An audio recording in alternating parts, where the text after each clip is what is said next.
याद रखना, बेईमानी से बड़ा कोई पाप नहीं है और ईमानदारी से बड़ा कोई पुण्य नहीं। जिसके पास ईमानदारी एक दौलत है, याद रखना आपको 1000 गुना ज्यादा मिलेगा अगर ईमानदारी के रास्ते पर आप चलोगे। जितने नेताओं ने घोटाला किया वो जेल भी गए, पद भी गया, वैभव गया, सम्मान गया, इज्जत गई, किसी काम के नहीं रह गए। जिन नेताओं ने अपने मन को लोभ लालच से रोक लिया, आगे बढ़ते चले गए, आगे बढ़ते चले गए, मुख्यमंत्री और प्रधानमंत्री, राष्ट्रपति बनते चले गए। ये लालच हर जगह तुमको नीचा दिखा दे। किसके लिए लालच करोगे? तुमसे जन्म हुआ है कि आपको ऐसा कोई दिन आया जिस दिन खाने को न मिला हो, पहनने को न मिला हो, सोने को न मिला हो, ओढ़ने को न मिला हो? अरे जब से जन्म लिया है तब से सब कुछ बढ़ता ही जा रहा है। घर बढ़ गया है, खाने पीने की सामग्री बढ़ गई है, दौलत बढ़ गई है, परिवार बढ़ गया है। अब इतनी चिंता क्यों करते हो? बेईमानी पर तुले हो। याद रखना, कर्मानुसार फल तो सभी मिलता यही है, मिलता यही है। भगवान के घर देर है, अंधेर नहीं है। कर्मानुसार फल तो सभी मिलता यही है, सभी मिलता यही है। कर्मानुसार फल तो सभी मिलता यही है, सभी मिलता यही है। ईमानदारी। मैं आश्रम में भोजन कर रहा था, एक साधु ने मेरे भात में घी डाल दिया। गरम भात था, वो घी पिघल कर बाहर बहा थाली में, दाल तरफ लुढ़क कर गया थोड़ा। तो मैं जोर से बोला, मेरे भात में कौन घी डाला है? तो आया मेरे पास, बोले चुप रहो, बोलो मत, नहीं तो ठीक नहीं। हमने कहा मैं घी नहीं खाऊंगा, सबके भात में डालो तब भी मैं खाऊंगा, नहीं तो नहीं खाऊंगा। ये चुरा चुरा कर घी चोट्टा साधु बनने आया। मैं ऐसा चोट्टा साधु नहीं बनूंगा। घी तो घी है, अमृत भी अकेले नहीं खाऊंगा, उसको बांट कर ही खाऊंगा। और उसका परिणाम ये हुआ, उस आश्रम का मेन अगुआ मैं चुना गया। हमसे पहले के 20-20 साल पुराने सब साइड हो गए। और इतना त्याग होने के कारण, ईमानदारी के कारण 22 साल की उम्र में ही उस आश्रम का मठाधीश मैं बना। ये चोट्टा घी खाता है, मैं तो चोरी करके मलाई भी नहीं खाऊंगा। ये सब गलत काम है। जितनी ईमानदारी होगी और जिम्मेदारी आपके भाग्य में निखार लाती है। जिम्मेदारी लीजिए। ऐसा नहीं है कि आप फोकट में घूमते रहो और लड्डू मिल जाए। सबकी जिम्मेदारी लीजिए। बच्चों की जिम्मेदारी, माताओं की जिम्मेदारी, बहनों की जिम्मेदारी, बीवी की जिम्मेदारी, पति की जिम्मेदारी, भाइयों की जिम्मेदारी, पूरे परिवार की, मेहमानों की भी जिम्मेदारी लो। जितना ज्यादा जिम्मेदारी तुम ले लोगे उतना ज्यादा तुम्हारी बुद्धि का भंडार खुल जाएगा। जिम्मेदारी लेकर तो देखो। मेरे को तो इतनी जिम्मेदारी है, फिर भी मुझे लगता है कि मेरे बुद्धि के हिसाब से केवल 2% है। 98% बुद्धि फालतू रेस्ट में पड़ी। हाँ सही बात। 8-10 आश्रमों की जिम्मेदारी है, सैकड़ों साधुओं की जिम्मेदारी है, करोड़ों भक्तों की जिम्मेदारी है।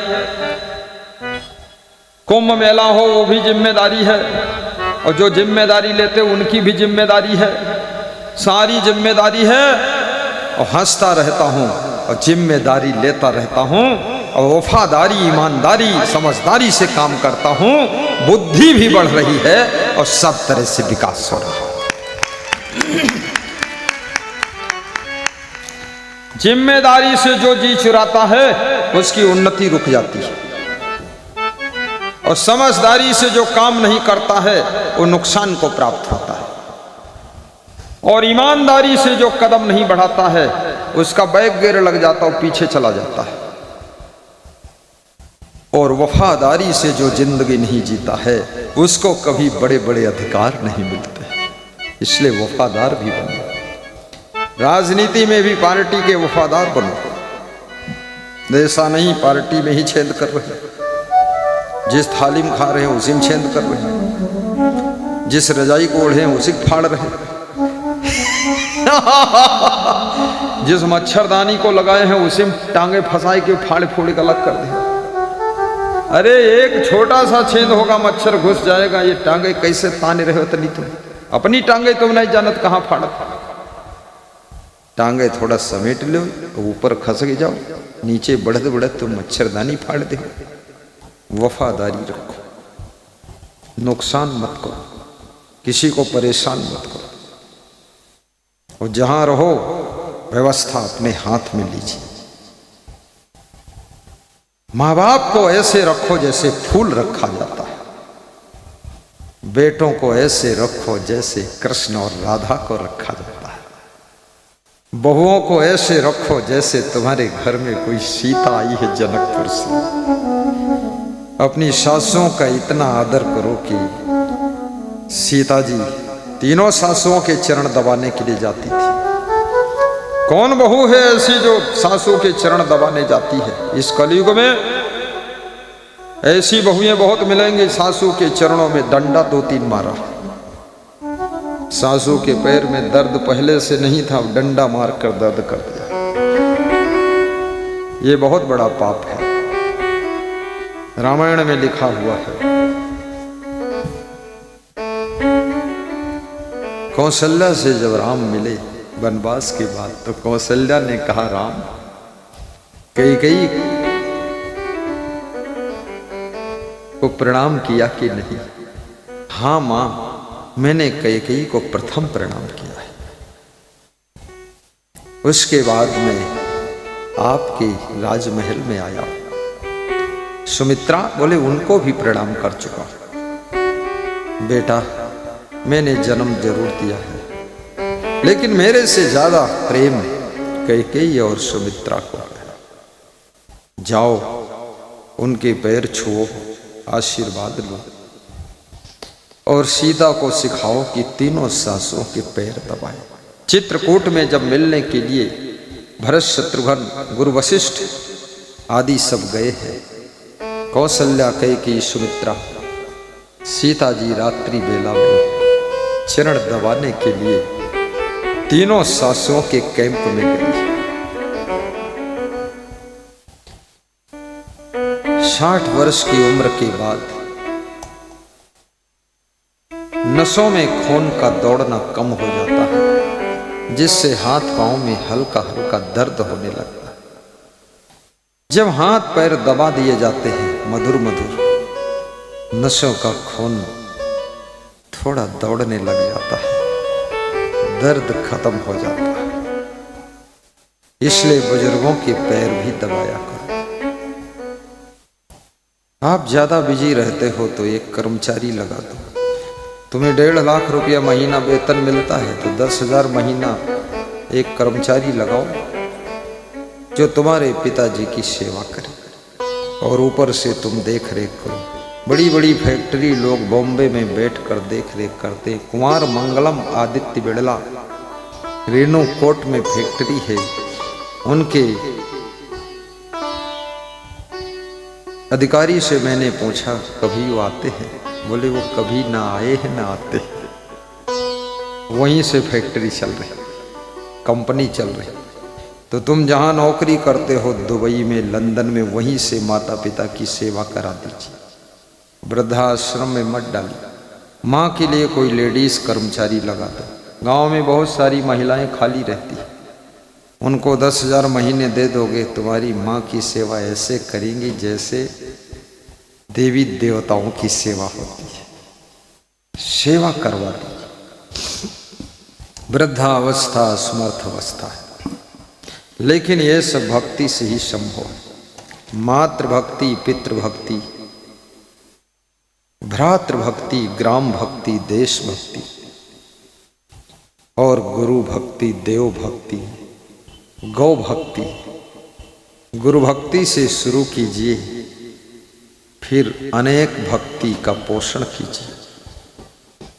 संतो भक्ति सतो गुरुवान, संतो भक्ति सतो गुरुवाणी। नारी एक पुरुष दोई जाया, नारी एक बहुत सुंदर बाजा बज रहा है। जाया बोझो पंडित ज्ञानी, बोझो पंडित ज्ञानी, संतो भक्ति सतो गुरुहानी। संतो भक्ति सतो गाइए, भाव से गाइए। हे संतों, भक्ति जब आती है किसी सदगुरु की कृपा से आती है। शिवरी घर छोड़कर बचपन में जंगल चली गई है। जंगल में मतंग ऋषि से भेंट होती है। मतंग ऋषि ने कहा कि शिवरी, मेरे आश्रम से दूर कुटी बनाकर तुम रहो, क्योंकि किसी भी नारी जाति का ब्रह्मचारी संत के आश्रम पर रहना कलंक का कारण बन सकता है। इसलिए बेटी, तुम्हें तपस्या करना है। मैं तेरा सदगुरु हूं, लेकिन तू ज्ञान तो ले ले, आशीर्वाद ले ले, पर पंपा सरोवर के किनारे तो अपना आश्रम अलग बना। किसी पुरुष के आश्रम में परमानेंट किसी नारी का रहना वो संत के नाम को कलंकित कर सकता है। किसी महिलाओं के आश्रम में परमानेंट किसी पुरुष साधु का रहना वो साध्वी महिलाओं को दाग लगा सकता है। तुलसीदास भी मना करते हैं कि नारी पुरुष दो हों त्यागी, तदप रचिए जिम तृण आग। स्त्री और पुरुष में बैटरी जैसा प्लस माइनस का आकर्षण होता है। दूर दूर रहने से ही इनकी साधना बच सकती है। तुलसीदास कहते हैं, पुरुष ऐसे है जैसे सूखी घास फूस, और स्त्री ऐसे है जैसे अग्नि। दोनों पास पास होंगे तो जलकर राख हो जाएंगे। अग्नि का भी अस्तित्व खत्म हो जाएगा और घास फूस का व्यक्तित्व खत्म हो जाएगा। दूर दूर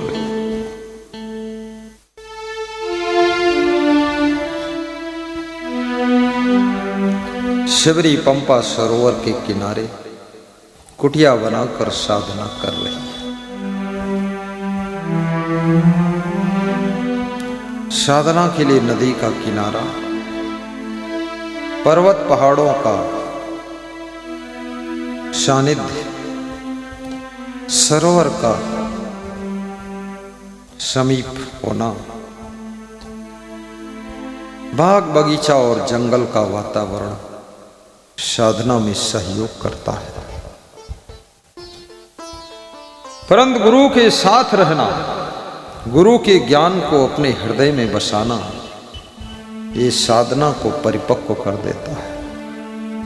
शिवरी ने चरण पकड़कर पूछा, हे गुरुदेव, हे सद्गुरु भगवान, क्या कभी मुझे भगवान का दर्शन होगा कि नहीं, कि मुझे ढूंढने जाना पड़ेगा राम को? राम भगवान कैसे मिलेंगे? भगवान से मिलने की तड़प है। शिवरी, तेरा नाम ही शिवरी है, थोड़ा सब्र रख। जब तेरी भक्ति परिपक्व हो जाएगी, जिसकी भक्ति पक जाती है, उस भक्त को भगवान खुद ढूंढते ढूंढते उसके घर आता है। तू चिंता मत कर शिवरी। शिवरी धीरे धीरे बचपन से जवान हो गई, जवान से बूढ़ी हो गई, बूढ़ी से बिल्कुल जर्जर हो रही है, अभी तक भगवान नहीं आए, शरीर कमजोर हो चुका है, भीतर भीतर हिम्मत टूट रही है कि अब अंतिम समय आ गया, बुढ़ापा है, जर्जर अवस्था है, पता नहीं कब शरीर छूट जाए। लेकिन सब्र बहुत बड़ा इंतजार कराती है, जिसकी सब्र टूट जाती है वो इंतजार छोड़ देता है और अपने लक्ष्य से विचलित हो जाता है। शिवरी की कुटिया में राम आ रहे हैं, ऐसी उसे खबर मिल गई। शिवरी राह में फूल बिछाती है, गलियों को बुहारती है, बेर रोज तोड़कर बेर के फल रखती है। आएंगे प्रभु आएंगे, मेरी कुटिया में आएंगे। और राम लक्ष्मण दोनों का आगमन होता है। शिवरी बहुत प्रसन्न है, जिसके प्रति तुम्हारी श्रद्धा होती है उसके आने से आपके मन की प्रसन्नता की सीमाएं टूट जाती है। ये कोई साधारण नहीं। शिवरी कुश की चटाई पर राम को बिठाती है और आंसुओं से चरण पखारती है। राम आशीर्वाद देते हैं शिवरी को। बेर फल शिवरी ने राम के सम्मुख रखा है। राम प्रेम से बेर फल खा रहे। याद रखना, आज भी कहावत है कि शिवरी के 2 बेर खा लीजिए। मेहमान इतना महान होना चाहिए, अतिथि इतना विशाल हृदय का होना चाहिए, किसी के हम मेहमान बनकर जाओ। जो भी तुम्हारे सम्मुख तुम्हारी सेवा के लिए प्रस्तुत किया जाए, प्रेम से भोग लगा दीजिए, खुश हो जाइए, थोड़ा प्रसाद बांट भी दीजिए, क्योंकि महत्व प्रेम का है और किसी चीज का महत्व नहीं। प्रेम के मूल्य को जो लोग समझ लेते हैं, उन्हीं की जिंदगी में सुख और शांति पैदा होती है। मकान से सुविधा मिलती है, भवन से सुविधा मिलती है, लेकिन प्रेम भाव से सुख मिलता है। कार से यात्रा सुगम होती है, परंतु संस्कार से जीवन की यात्रा सुखद हो जाती है। जीवन की यात्रा सुखद हो जाती है। इसलिए संस्कार भी प्राप्त करो।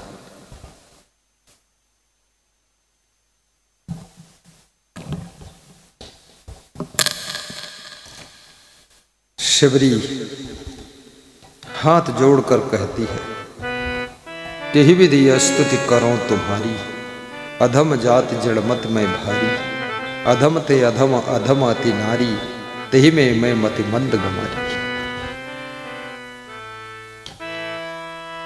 भक्ति की शोभा नम्रता है।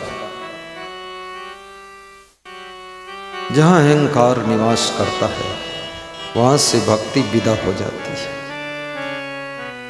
विनम्रता तुम्हारी भक्ति में 4 चांद लगा देती है। कि विधिया स्तुति करहूं तुम्हारी, अधम जाति जड़ मति मय भारी। आदिवासी भीलिन जाति की शिवरी है। राम उसकी कुटिया में गए। वनवास में बड़े बड़े राजा महाराजा रहते, उनके यहाँ राम नहीं गए, शिवरी के यहाँ गए। राम जाति पाति मानते ही नहीं। ये तो जाति पाति का जहर कलयुग में बहुत बढ़ गया है और शादियां बहुत महंगी हो गई।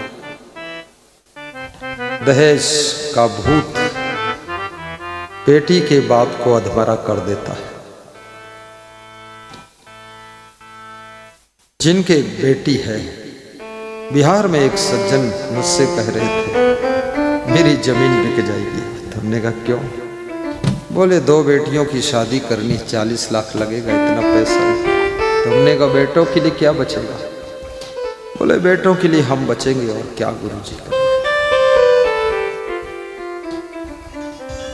जहां धन की मांग हो जाती है वहां पर गुणों का मूल्य समाप्त हो जाता है। इसलिए समधी समधी को, बेटी और बेटे के बाप को स्वतंत्रता से जितना जो तुम्हें देना चाहे दान दे दे। कन्यादान मिला है और जो भी देना चाहे दे दे। अपनी तरफ से दबाव मत डालो, अन्यथा आपको कन्या के रूप में लक्ष्मी नहीं मिलेगी। आपको वो बहू नहीं मिलेगी जो सेवा कर सके, क्योंकि पैसे से आपने अपने बेटे को बेच दिया है। अब वो बेटा आपका नहीं है। अब बहू के पिता ने तुम्हारे बेटे को खरीद कर अपने बहू का बैल बना दिया है। अब वो बैल उसका हो चुका है। फिर भी तुम अपना अधिकार जताते हो कि मेरा बेटा मेरा बेटा। अरे बिक गया, 1 करोड़ में बिक गया। अब ये बिका माल वापस नहीं होगा। 1 करोड़ इसीलिए दिया गया है कि अब ये बेटा जिंदगी भर उसके लिए ही काम करेगा, तुम्हारे लिए नहीं। गुण और कला के महत्व को समझिए। जिस पार्टी में टिकट देने के लिए पैसा लिया जाता है, सुयोग्य व्यक्तियों को टिकट मिलता नहीं है और लफंगे पैसा दे करके टिकट ले लेते हैं। और अयोग्य व्यक्ति पैसे के बल पर चुनाव जीत करके सत्ता हथिया लेते हैं। वे देश को आगे नहीं बढ़ाते हैं, वे देश को लूटते रहते हैं। अगर 3 करोड़ में टिकट लिया है तो 3000 करोड़ वो 5 साल में लूट लेते हैं। याद रखना, ये लुटेरों को टिकट दे करके देश के विकास की कल्पना करना भी मूर्खता है। सुयोग्य व्यक्ति का चुनाव करिए। पैसा ही सब कुछ नहीं है। आजकल लोग वोट उसको देते हैं जिसके गुण स्वभाव कर्म विचार अच्छे। जनता भी जाग चुकी है। तुम्हारा पैसा भी ले लेगी जनता, वोट नहीं देगी और तुम्हारे मुंह के सामने प्रशंसा भी करेगी।